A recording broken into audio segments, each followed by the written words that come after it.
ಓಂ ಶ್ರೀ ಗುರು ಬಸವಲಿಂಗಾಯ ನಮಃ. ಇಂದು ವಚನ ಪ್ರಸಾದದಲ್ಲಿ ಮಹಾತ್ಮ ಬಸವಣ್ಣನವರ ಒಂದು ವಚನ.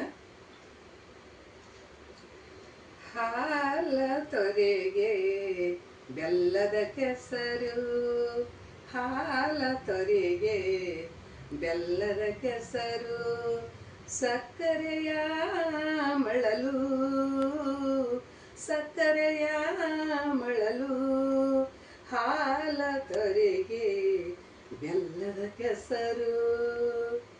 ತವರಾಜತ ನೊರೆ ತೆರೆಯಂತೆ, ತವರಾಜತ ನೊರೆ ತೆರೆಯಂತೆ, ಆದ್ಯರ ವಚನವಿರಲು, ಆದ್ಯರ ವಚನವಿರಲು, ಬೇರೆ ಭಾವಿಯ ತೋಡಿ ಉಪನಿರವುಂಬವನ, ಬೇರೆ ಭಾವಿಯ ತೋಡಿ ಉಪನಿರವುಂಬವನ, ಗತಿಯಂತಾಯಿತು ಎನ್ನ ಮತಿ, ಕೂಡಲ ಸಂಗಮ ದೇವಾ, ದೇವಾ ಕೂಡಲ ಸಂಗಮ ದೇವಾ, ಹಾಲ ತೊರೆಗೆ ಬೆಲ್ಲದ ಕೆಸರು.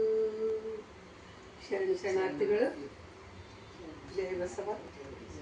ಶರಣಾರ್ಥಿ, ಎಲ್ರಿಗೂ ಶರಣಾರ್ಥಿ.